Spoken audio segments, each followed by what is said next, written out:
Aloha, this is Dr. Steve, and this is Chapter 1 from the textbook Web Development Design Foundations with HTML5. This is kind of a basic introduction to the internet and the web, not real technical, more issues and concepts. We're going to deal with these learning objectives, describe the evolution of the internet, talk about the web standards, universal design, accessibility, what's a reliable source.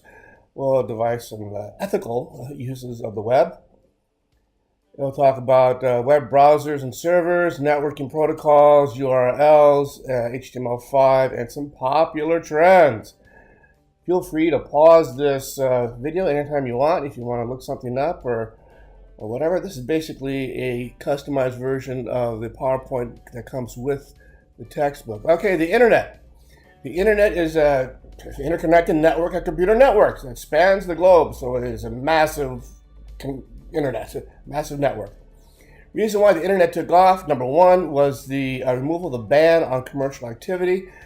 Years ago, there were no advertisements. Amazing. And then, of course, the development of the World Wide Web, which is that kind of multimedia subdomain of the internet. And then a browser like Mosaic or Internet Explorer, Chrome, Firefox, that kind of thing. And of course, personal computers became cheaper, service providers became more abundant, and all those things together really took off, and the internet just bloomed. And of course, in particular, that part called the World Wide Web, which is that graphical user interface of information stored. Where you have pictures and sound and movies, all that stuff is the World Wide Web. The internet itself is more text-based. Like any new technology, be it cars or the railroad or whatever, we have to have standards and some kind of coordination in order for everybody to kind of be working together and making these things boom. So we have the IETF, the IAB, Internet Architecture Board. Then, of course, for the World Wide Web itself, we have something called W3C. We have ICANN, right? The Internet Corporation for Assigned Numbers and Names. You're going to use this whether or not you go through GoDaddy or One-on-One for web hosting, doesn't matter. This is a nonprofit. They deal with internet domain names, IP addresses, parameters, port numbers, that sort of thing. ICANN, ICANN. And then, like I mentioned, the internet growth has been incredible. It hasn't been around that long. To tell you the truth, 95 you only had 0.4% of the population on, and 15 we had like 42%. Now even more. Besides the internet itself, there are also things called intranets and extranets. An intranet is a private network. An extranet is also a private network, but it is, of course, larger. It goes further. As I mentioned, the W3C, that is the World Wide Web Consortium, really sets web standards, makes recommendations, produces specifications. It also has something called the Web Accessibility Initiative, which goes into the web being for everyone. And no matter what kind of web site you create, you need to make sure that everybody can access this, especially if you're using grant funds or working for the government in any way, capacity. You have to follow ADA rules, or also called Section 508. And that means that everybody should be able to access the web and understand what's going on. And part of that, of course, is the concept of universal design. Again, making sure everybody can access it. This also goes into responsive web design, so no matter what kind of device you're using, people can access the content of that website. Okay, if you go to some place, you need to know whether or not, hey, is this information good or not? Is it fake news or is it real news? Is the organization credible? If it's an edu, should be okay. If it's a .com, you might want to wonder about that. Is it Wikipedia? Well, in general, okay, but specifically, no. But the resources at the bottom of Wikipedia articles are usually a pretty good place to start. Okay, at this point, you should know the difference between the internet and the web. You should be able to explain 3 events that have led to the growth of the web and understand the basic concept of universal design. Okay, pause a second, and then let's go on. Network. A network is 2 or more computers connected together for the purpose of communicating and sharing resources. So all kinds of networks. And we do this all the time nowadays. We have small ones, we have big ones. It's just how the computers work. The most common form is called a local area network, or a LAN. We have that in our classrooms, in our offices. We have a WAN, a wide area network. Again, it's usually some sort of a larger public or commercial network. The backbone of the internet is usually kind of fiber optics, and we have it throughout the campus, across the state, even under the ocean. These are fiber optic backbones. The web is based on the client-server model, whereby the client, that is the computer that you're sitting in front of, makes a request to a web server, which then fulfills a request and gives you the information that you want. So it's a client-server model. This is really important. It's a different kind of model than what we had before, and how different other kinds of technologies work.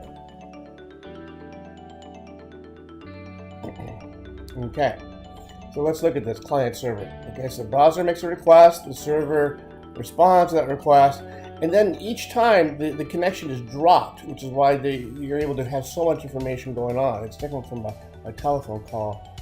Web client is usually some kind of a browser, Internet Explorer, Firefox, Chrome, whatever. The web server, the most common ones are probably Apache. It runs off of a Linux type operating system, or you have information IaaS runs off a Windows machine. MIME types are those different kinds of media.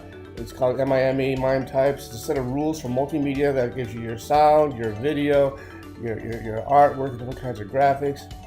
Everyone has to agree on the different kinds of MIME types, or the extensions that are used. The internet really has several protocols that are going on. There is no one protocol. Some of the protocols that are used are FTP. We're going to use FTP in this class, File Transfer Protocol. That is to move documents from the local computer to the web server. You also have email protocols. We'll be using an SMTP protocol for this class. However, you can use POP3 or IMAP.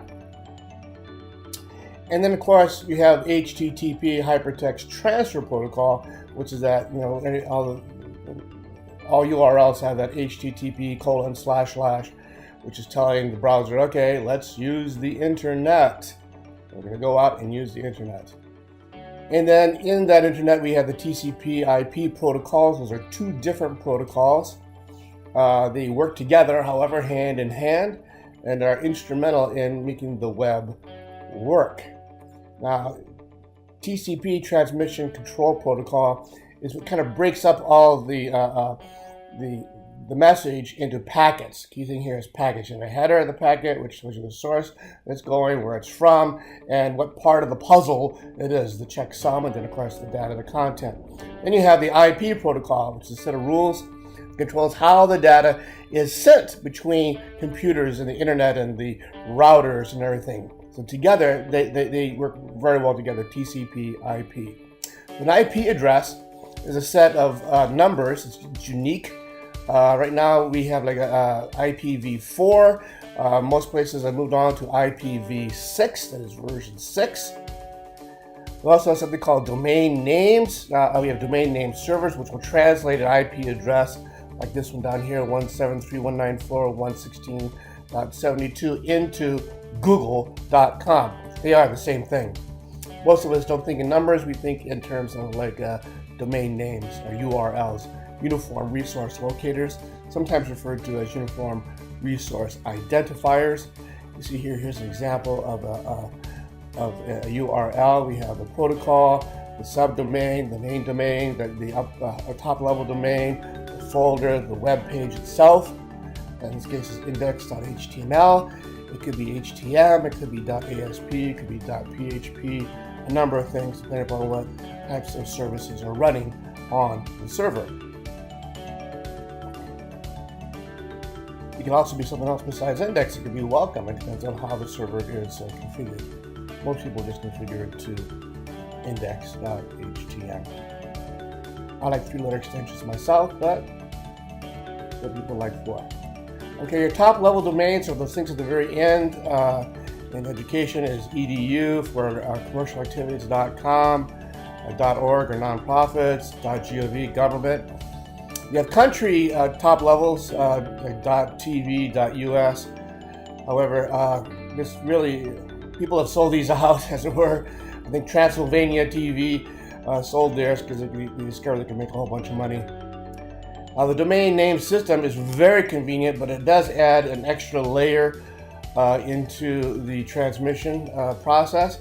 You have to have domain name servers in between them that do that translation between the IP address and the domain name. It's basically just a lookup table. It's a huge one though. Markup languages, the main one we use in this course anyway is HTML. It's a set of markup symbols or code that's placed in a file. You also have XML, which we are not going to be using anymore in this class. It's more of a kind of a text-based database, as it were. We don't need to use that so much anymore, but we still use similar things. We use JSON and a whole bunch of other kinds of protocols and languages rather for accessing data. Mostly what we're using here is going to be HTML5. We even have HTML 5.1, which gives a little bit more versatility. Again, 5.2. Okay, hey, almost done here. We should understand the components of the client-server model. We should identify two of the main protocols used in the internet. Understand similarities and differences between the URL and a domain name. All right, what do we use the internet for?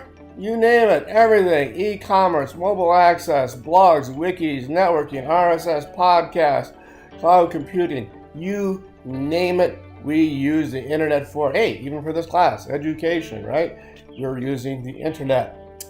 It's used for everything. Okay, I hope you've enjoyed this. Please feel free to listen to it again, start it again, stop me anytime you want. Aloha.